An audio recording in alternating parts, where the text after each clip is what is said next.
तो चलिए आज बात करते हैं फिट एंड फाइन में कब्ज़ यानी कि कॉन्स्टिपेशन की। और हमारे साथ इस वक्त स्टूडियो में मौजूद हैं डॉक्टर सतीश गुप्ता, जो कि एक फेमस सीनियर कार्डियोलॉजिस्ट हैं। डॉक्टर साहब नमस्कार आपका। नमस्कार जी। नमस्कार डॉक्टर साहब, कॉन्स्टिपेशन या कब्ज़ ये एक कॉमन बीमारी है आज के समय में और हर किसी को कभी ना कभी इसको फेस करना पड़ता है और कई तरह से लोग इसके घरेलू भी उपचार करते हैं, लेकिन इस बीमारी का कोई भी परमानेंट उपाय नहीं मिलता। तो आज हम इसी पे बात करेंगे। तो आप बताइए कि आखिर ये क्यों होता है, कब्ज़ी या कब्ज़ क्यों होती है? बेसिकली जो कब्ज़ या कॉन्स्टिपेशन है, ये जो है जो हमारी इंटेस्टाइन है लगभग 24 फुट लंबी है जी। और इसके मूवमेंट के लिए जो हमारा खाना हम खाते हैं, वो खाना जो है पहले स्टमक में 3 घंटे रहता है, उस पर पाचन होता है। पहले इसोफेगस में नीचे आता है, फिर उससे पाचन होता है। 3 घंटे बाद खाना छोटी आंत में आता है। छोटी आंत ड्यूडेनम, जेजुनम, आइलियम, छोटी आंत में जाएगा, ट्रेवर्स करता है पूरा और कॉइल्स के रूप में आंतें पड़ी होती हैं जी। ऐसा नहीं कोई स्ट्रेट पाइप नहीं है, कॉइल्स के रूप में पड़ा है जी। और फिर उसके बाद बड़ी आंत में आता है, लार्ज कॉलन में आता है और फिर लार्ज कॉलन से फिर मूवमेंट करती है, यहाँ से राइट साइड से मूवमेंट करके फिर ऐसे ऊपर जाता है, फिर नीचे, फिर जाके लास्ट में रेक्टम में इकट्ठा होता है। मल पदार्थ से कहते हैं स्टूल इकट्ठा होता है जी। उसका एक प्रोसेस है कि नॉर्मल मूवमेंट के अनुसार, क्योंकि एक हमारा जो पूरी इंटेस्टाइन में इसोफेगस से लेकर के पूरा जी। इसमें एक ऑटोनोमिक नर्वस सिस्टम है जी। ऑटोमेटिक है, जो कि मतलब ना उसमें एक पूरी जैसे ना तो एक लाल तार, एक हरी तार होती है जी। ऐसे वो ट्रेवर्स करती है थ्रू आउट पूरे नीचे तक, पूरा डाइजेस्टिव पूरी मतलब उसमें जैसे एक ना एक मीजरस प्लेक्सस और एक ऑर्बेक्स प्लेक्सस, दो चलते हैं और वो बाकायदा इंटेस्टाइन जो मोटिलिटी है, पेरिस्टालसिस मूवमेंट है ना, उस खाने को उसको आगे भी बढ़ाना है, उसका पाचन भी करना है, उसको मथना भी है, जैसे आटा मथते हैं ना जी। क्योंकि उसमें एंजाइम डालने के बाद जो एंजाइम है, जो एंजाइम निकलते हैं, हार्मोन्स निकलते हैं, एसिड निकलता है पेट में, उसको उसमें बाकायदा मिलाना भी तो है ना, उस फूड पे असर होगा तब तो फूड ब्रेक होगा ना जी। तो वो मूवमेंट, ये पूरा प्रोसेस है ना। कहीं भी इसमें प्रॉब्लम आ जाएगी तो कब्ज़ी हो जाएगी जी। या तो आपकी इंटेस्टाइनल मूवमेंट स्लो है या आपका जो फूड है, जो आप खाना खाते हैं, जो भी हम खाना खाते हैं, उसका मेन फंक्शन नरिशमेंट नहीं है, उसका मेन पहला फंक्शन है क्लीनिंग जी। सफाई। पहला फंक्शन सफाई है, दूसरा फंक्शन पोषण है, नरिशमेंट है। खाली भोजन खाने के लिए नहीं होता है, सफाई करने का भी साधन है, क्योंकि हमारे पास ऐसा कोई ब्रुश तो नहीं है कि 24 फुट लंबी आंत को हम ब्रुश से साफ कर लेंगे। और अंदर से कैसा है, आंतें कैसी हैं, जैसे अंदर जैसे आरी होती है ना, विलाई होती है अंदर जी। पूरा ऐसे विलाई होती है, जिगजैग, बहुत बड़ी सरफेस बन जाती है ना। पूरी 24 फुट लंबी आंत को पूरा खोल दें तो चांद तक की दूरी भी तय हो जाए, इतनी बड़ी होती है, इतना बड़ा सरफेस एरिया है अंदर, क्योंकि इतनी सारी रिएक्शंस होती हैं और सिर्फ 37 डिग्री पे ही बॉडी का टेम्परेचर 37 होता है, उसी पे उसको ब्रेक करना, कार्बोहाइड्रेट को ब्रेक करना, जो हमने रोटी में खाया, प्रोटीन को ब्रेक करके उसको अमीनो एसिड तक ले जाना, कार्बोहाइड्रेट को ग्लूकोज तक ले जाना, प्रोटीन और फैट को फैटी एसिड तक ले जाना, और सारे के सारे जो मिनरल्स हैं, sodium, potassium, calcium, magnesium, iron, zinc, copper, जो भी हमने खाया, जो भी इसमें है, फास्फोरस, उसको बाकायदा एलिमेंट लेवल तक ब्रेक करना पड़ता है। और सारे के सारे जो विटामिन्स हम उसमें हमारे फूड में होते हैं, उनको भी ब्रेक करके फिर जा कर के वो छोटी आंत के आखिरी हिस्से में प्रेजेंट होता है और फिर अकॉर्डिंग टू डिमांड उसमें से एब्जॉर्ब होता है। तो ये हमें देख लेना चाहिए कि जब हम कॉन्स्टिपेशन का मेन कारण यही है कि हमारे अंदर जब भी या तो फूड में हमारे फाइबर नहीं है, मतलब ये देखना चाहिए कि फूड में जो जैसे जो ग्रेन्स हैं, मान लीजिए हम गेहूँ लेते हैं, बाजरा है, ज्वार है, चना है, डिफरेंट तरह के रागी लोग यूज़ करते हैं कुछ लोग, तो वो जो गेहूँ या चना जो भी पल्स जो मिला के लेते हैं, इसका रेशो 1/3 होना चाहिए और फाइबर 2/3 होना चाहिए। फाइबर 2/3 में ना जो हम सलाद खाते हैं जी, फल खाते हैं, ये 2/3 होना चाहिए। That is the right food. अगर आप कब्ज़ी से बचना चाहते हैं, कि जो फाइबर है, रेशा है, 2 तरह का फाइबर होता है ना, एक तो इनसॉल्युबल फाइबर है जी, और एक सॉल्युबल फाइबर है। इनसॉल्युबल फाइबर जैसे वीट में मिलता है, जितने भी ग्रेन्स हैं उस सब में मिलता है, पल्सेस में मिलता है। और जो हम सलाद खाते हैं, जैसे सलाद खाया हमने, खीरा मतलब खीरा, टमाटर, ककड़ी, जो भी गाजर, जो भी हमें सलाद के रूप में पत्ते खाते हैं, कुछ ग्रीन वेजिटेबल्स खाते हैं, तो वो सब के सब जो है वो उनमें फाइबर है, फुल ऑफ फाइबर है, इनसॉल्युबल फाइबर है। वो घुलने वाला नहीं है, वो झाड़ू का काम करता है जी, जो मैंने कहा झाड़ू, हमारी जो अंदर से जैसे आरी की तरह से है अंदर, तो उसमें बाकायदा मोटा मोटी गंदगी को ले जाता है, बाहर लेके जाता है। फिर सॉल्युबल फाइबर, फलों में सॉल्युबल फाइबर होता है जो पानी में घुल जाता है, और वो क्या फूलता है, और फूल करके, जैसे इसबगोल भी एक सॉल्युबल फाइबर है। इसबगोल अगर हम 2 चम्मच इसबगोल बिफोर लंच और बिफोर डिनर ले लें, 1 चम्मच डालो, ऊपर से सिप बाई सिप पानी पिएं, तो फिर वो पानी के साथ वो, जैसे एक अगर हम गिलास में 2 चम्मच इसबगोल डाल दें तो थोड़ी देर बाद सॉलिड हो जाएगा ना पूरा।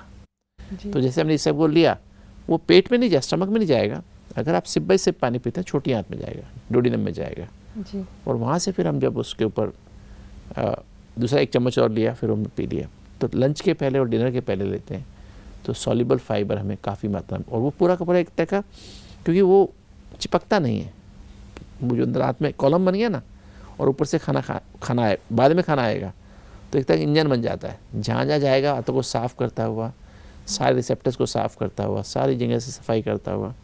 जैसे इसलिए हम कहते हैं कि हमें अगर अपने पेट को ठीक रखना है तो हमें 1 बार झाड़ू और 2 बार पोछा लगाना चाहिए, है ना, जैसे मॉपिंग करते हैं ना।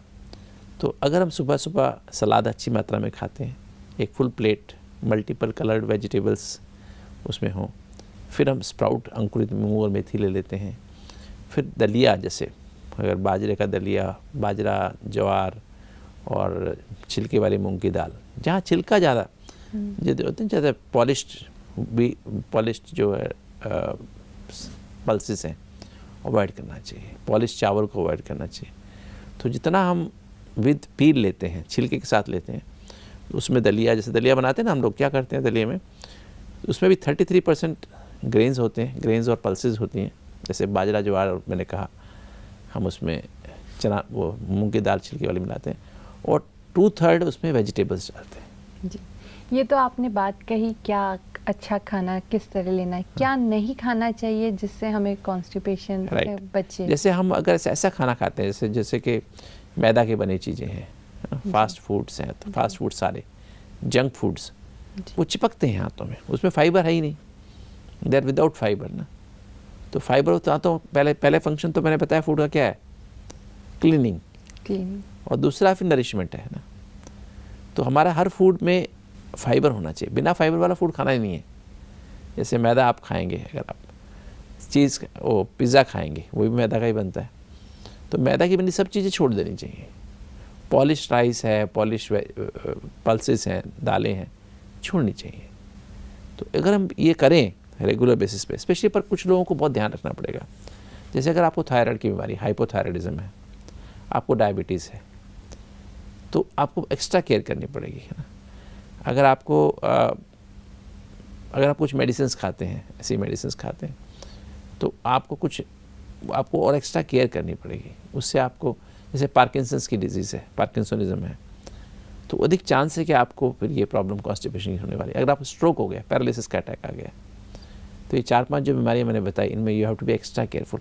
अगर आपकी फिजिकल एक्टिविटी किसी कारण से भी कम है, मान लीजिए आप नी जॉइंट ख़राब हो गए हैं, आपकी कमर ख़राब है, आप चलते ही नहीं है बहुत ज़्यादा, तो प्लस फिर इसमें you have to be extra careful, क्योंकि आंतों का जो सिस्टम है इन बीमारियों में जो बताया, हाइपोथायराइडिज्म, डायबिटीज़, पार्किंसोनिज्म या स्ट्रोक हो जाता है, या आप किसी फिजिकल कारण से, मेरे बाल आ रहे हैं इधर ही, तो किसी कारण से आपका फिजिकल ये, तो आपका क्या होता है, जो अंदर जो मैंने बताया, जो सिंपैथेटिक और पैरासिम्पैथिक सिस्टम है जो आंतों को मूव करता है, उसमें इम्बैलेंस हो जाता है। जैसे हम कहते हैं ना, ये जो ऑटोइम्यून डिसऑर्डर्स हैं, इन्फ्लेमेटरी बाउल डिजीज़ कहते हैं जिसको, जैसे इरिटेबल बाउल सिंड्रोम है ना, IBS कहते हैं, या हम अल्सरेटिव कोलाइटिस कहते हैं। तो इनमें क्या होता है, क्रॉन्स डिजीज़ है, उसमें यही होता है कि जो फूड का बीच में स्ट्रेसिस हो जाता है, ऐसे सेगमेंट्स बन जाते हैं, फूड वहाँ स्ट्रेसिस हो जाता है, जो अंदर से न्यूरॉन जो न्यूरोलॉजिकल कंट्रोल है वो ख़राब हो जाता है, तो फूड आगे बढ़ता ही नहीं है। डायबिटीज़ में मूवमेंट स्लो हो जाती है आंतों की, तो आगे बढ़ेगा ही नहीं। ऐसे थायराइड में भी फूड आगे बढ़ता ही नहीं है ना, मूवमेंट जो 24 घंटे में फूड मूवमेंट होती है इंटेस्टाइन के नीचे तक जाए, जो मल पदार्थ नीचे इकट्ठा हो वो नीचे होता ही जाता ही नहीं है जी। तो इसलिए ऐसे पेशेंट्स को हमें स्पेशल प्रिकॉशन रखनी पड़ती है कि वो अपना इसका ध्यान रखें कि हम उसमें फ़ाइबर, हमारा शुरू से अगर फ़ाइबर हम अच्छी मात्रा में, अगर डायबिटीज़ है भी थायराइड की तो भी अगर अच्छी मात्रा में आप थायराइड फाइबर लेते हैं तो आपको इसके चांसेस बहुत कम हो जाते हैं इस तरह की प्रॉब्लम होने के। डॉक्टर साहब ये तो आपने बताया, और समय पर खाना खाना बहुत ज़रूरी है जी। अच्छे से हम खाने को च्यू करें, ये बहुत ज़रूरी है ना। तो काफ़ी लोग ऐसी भी बात मैं यहाँ कहना चाहूँ, चाय एक बहुत कॉमन चीज़ है ना। लोगों के अंदर एक मिथ है कि चाय पीने से हमारा पेट साफ़ होता है, जबकि गलत है। चाय पीने से हमारा पेट साफ़ नहीं होता है, बल्कि और ही प्रॉब्लम ज़्यादा बढ़ जाती है। जो बहुत चाय पीते हैं उनको कब्ज़ी होने का एक बड़ा कारण ही चाय है। तो चाय अगर हम, जैसे चाय का एक विशेषता क्या है, चाय पीने से ऐसा क्यों फील होता है कि हम जाएं, कई लोगों को फील होता है कि हम चाय पीने से हमारा पेट साफ़ हो जाएगा, क्योंकि चाय पीते हैं, कभी चाय हम ऐसे नहीं पीते कि लगातार पी जाएंगे, मुंह से लगाया कप और सारा एक साथ पी जाए, ऐसे पीते हैं कभी क्या? कैसे पीते हैं? सिप बाय सिप पीते हैं। गरम गरम चाय होती है, एक घुट पियेंगे, अंदर लेंगे, फिर दूसरे घुट, फिर प्लेट को नीचे रखेंगे, फिर दोबारा करेंगे, फिर तीसरी बार करेंगे, चौथी बार करेंगे। तो अगर हमने जो, क्योंकि हमारे पास जो हार्ट के पेशेंट्स में जो प्रोग्राम करते हैं, क्योंकि उनको चाय नुकसान करती है हार्ट पेशेंट्स को, तो उनको हम चाय नहीं देते हैं, चाय कॉफ़ी नहीं देते हैं, क्योंकि हार्ट की रेट बढ़ाती है, हार्ट रेट बढ़ाती है, हार्ट की फंक्शनिंग ज़्यादा करनी पड़ती है, हार्ट की आर्टरीज पहले से ब्लॉक है, तो उनको बिल्कुल मना करते हैं। तो हमने देखा कि इसमें अगर हम लोगों को वही मॉर्निंग में जब 4 बजे मेडिटेशन के बाद 5 बजे उनको हम 1 गिलास निवाया पानी, ल्यूकवार्म वाटर, उसमें शहद डाल देते हैं, नींबू डाल देते हैं। अगर डायबिटीज़ है तो शहद भी नहीं डालते हैं, खाली नींबू पानी डाल देते हैं ल्यूकवार्म वाटर में, और वो बैठ के शांति से सिप बाय सिप पीते हैं, जैसे चाय की तरह पीते हैं, तो उनकी आंतों की मूवमेंट तुरंत शुरू हो जाती है और पेट साफ हो जाता है जी। और कब्जी के खान पान के अलावा क्या कारण है? खान पान जैसे कारण बताया मैंने, कुछ आपकी बीमारियां बताई जो उसके कारण है जी। और जैसे कारण हो सकते हैं, जैसे अगर आंतों में कैंसर हो, बड़ी आंत में स्पेशली कोलन, डिसेंडिंग कोलन ना, अगर कैंसर हो, गांठ हो, आंतों में आंत फंस जाती है कई बार, वो हो। और कई बार क्या होता है, एनल फिशर बन जाता है, जो एनस होती है नीचे वाला हिस्सा जो होता है उस पर क्रैक हो जाती है स्किन, तो बहुत पेनफुल डिफिकेशन होता है। कई बार जो बहनों में स्पेशली जो होती है, वो जिनके ज़्यादा बच्चे होते हैं, तो वेजाइना जो होती है, जो योनि होती है उसमें ना वो पीछे की तरफ, रेक्टम की तरफ प्रोलैप्स हो सकती है ना, तो वो प्रॉब्लम हो जाती है। कई लोगों को रेक्टल प्रोलैप्स, कब्जी लगातार होने के कारण रेक्टल प्रोलैप्स हो जाता है, वो एक अपने आप में मुसीबत बन जाती है ना जी। तो इसकी वजह से फिर ये ऐसे उनको कॉन्स्टिपेशन होने लगती है। पर कोई भी तरह की गांठ, बिनाइन या कैंसर या सिंपल वाली गांठ भी अगर आंतों में है, बड़ी आंत में स्पेशली, तो कॉन्स्टिपेशन हो जाएगा।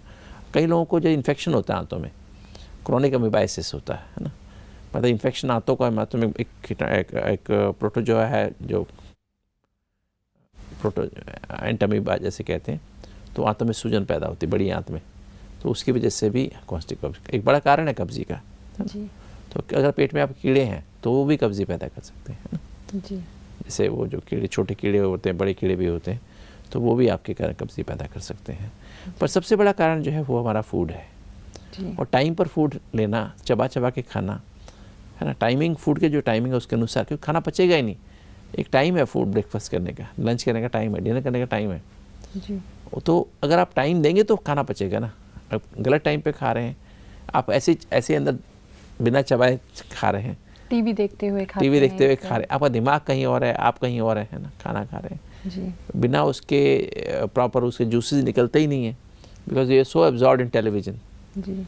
आप किसी और एक्टिविटी में इतने एब्जॉर्ब्ड हैं, आपका दिल कहीं, दिमाग कहीं हो रहा है, दिल कहीं हो रहा है और भोजन कहीं और खा रहे हैं। जी, फ़ोन पे बात यू आर नॉट करते-करते। एंजॉइंग फूड ना, क्योंकि अगर ढंग से खाएंगे, चबा के खाएंगे तो डेफिनेटली जूसेस मिलेंगे मुंह से भी।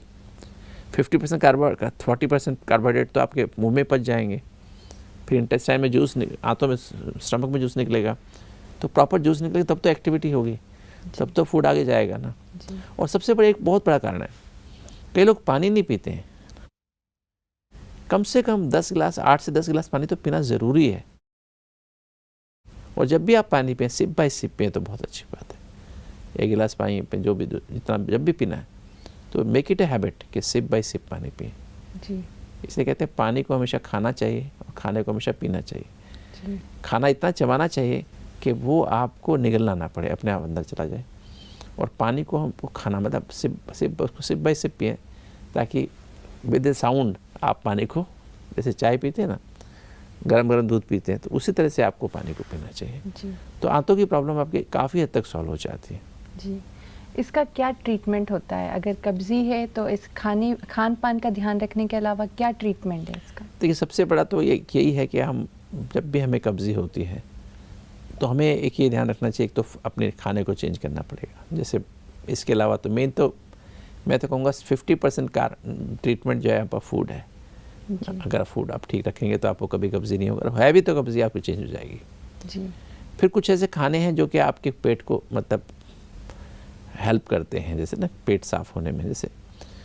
जैसे आप इसबगोल का मैंने बात की थी थोड़ी देर पहले। अगर आप इसबगोल before lunch and before dinner, वो खाली आपके पेट की आंतों को पूरा सफाई करने में मदद नहीं करते खाली, बल्कि आपका कोलेस्ट्रॉल वगैरह को मेंटेन करने में मदद करते हैं। आपको जो रिसेप्टर्स हैं छोटी आंत के आखिरी हिस्से में, आइलियम में, उनको भी क्लीन कर देते हैं। तो क्या कितना एब्जॉर्ब होना चाहिए फूड, उतना एब्जॉर्ब होता है। आपके मोटापे को भी कम कर देते हैं, क्योंकि नहीं तो एक्स्ट्रा फैट, जब स्ट्रेस में होते हैं आप ज़्यादा मात्रा में फ़ैट को ऑब्जर्व करते हैं, और फैट फिर पेट पे और बॉडी के डिफरेंट हिस्सों पे जम जाता है। तो अगर आप इस सबको लेने की आदत बना लें before lunch and before dinner, और 2 टाइम सलाद लेने की आदत बना लें before breakfast and before lunch, तो ये प्रॉब्लम काफ़ी हद तक सॉल्व हो सकती है। जी। है ना। और ये फाइबर को जैसे मैंने बताया कितना होना चाहिए, ग्रेन्स प्लस पल्सेस 1/3, और vegetables and salads, vegetables and fruits 2/3। जैसे आपने सलाद खाया 2 बार ब्रेकफास्ट लंच के पहले, और 11 बजे और 4 बजे एक फ्रूट खाओ, एक फ्रूट 11 बजे खाओ, शाम को पपीता, वाटर कंटेनिंग फ्रूट्स खा लें, तो आपको कब्ज़ी हो ही नहीं सकती है ना। जी। इवन अगर डायबिटीज़ है, अगर आप कुछ भी है कि, तो अगर आपका स्ट्रोक है, पार्किंसनिज्म, ये न्यूरोलॉजिकल डिजीज़ है, तो उस समय फिर आपको कुछ दवाइयों की आवश्यकता पड़ती है, जो कि एस्ट्रोप्रोकाइनेटिक ड्रग्स होती हैं। प्रोकाइन मतलब आंतों की मूवमेंट को बढ़ाती हैं। ऐसी दवाइयाँ अवेलेबल हैं, वो दवाइयाँ आप ले लें। वो मैं नाम नहीं लूँगा, किंतु वो दवाई सभी डॉक्टर्स को पता होती है, आप उनके डॉक्टर्स की सलाह में वो दवाई लें। कुछ ऐसे लेग्जेटिव्स हैं होते हैं, कुछ लेग्जेटिव्स होते हैं, कुछ परगेटिव्स होते हैं। तो लेग्जेटिव्स और परगेटिव्स यूज़ कर सकते हैं, सिंपल अवेलेबल है, जो कि आपके यहाँ तो लिक्विड पैराफिन होता है, उसमें कुछ और चीज़ें होती हैं जो आंतों को साफ़ करने में मदद करती हैं, और कुछ ऐसी दवाइयाँ, इसके बाद भी अगर पेट साफ़ नहीं हो तो कुछ ऐसे एक टैबलेट्स अवेलेबल होती हैं जो आंतों को साफ़ कर लेती हैं, और उसके बाद भी ठीक नहीं होते तो एनीमाज अवेलेबल है ना। एनीमा आप यूज़ कर सकते हैं, जो कि डिफरेंट तरह के एनीमाज अवेलेबल होते हैं, आंतों को साफ़ कर लेते हैं। पर once again I will say the best treatment for constipation is more fibre, insoluble fibre plus soluble fibre, दोनों ज़्यादा मात्रा में लीजिए। ज़्यादा फ्रूट्स और सैलेड्स ज़्यादा मात्रा में खाइए, अच्छा खाना चबा के खाइए, टाइम पर खाइए, और सोने के पहले खाना 3 घंटे पहले खा लें। 9-10 बजे जो लोग खाना, उनको कब्ज़ी रहेगी। और कम से कम 10 गिलास पानी पीजिए। गर्मी है तो 12-14 गिलास पानी पीजिए। अगर आपको फीवर आ गया है, अगर आपको डायरिया है, तो ज़्यादा मात्रा में पानी पीजिए। जी। तो आपकी आंतें आपको कभी भी ये प्रॉब्लम फेस नहीं करनी पड़ेगी। और खुश रहिए, सबसे बड़ी इम्पोर्टेंट, सबसे कहते हैं खुशी जैसी खुराक नहीं। अगर आप डिप्रेशन में रहते हैं, आपकी आंतों की मूवमेंट स्लो हो जाती है, तो खुश रहिए, मुस्कुराइए, और अंदर से खुश, अपने आप से संतुष्ट रहिए। खुशी का सबसे अच्छा साधन है संतुष्टता। जितना आप सेटिस्फेक्शन आपकी लाइफ में होगा, खुश रहेंगे, आपकी आंतें अच्छी मूव करेंगी, आपको कभी कब्ज़ी नहीं होगी।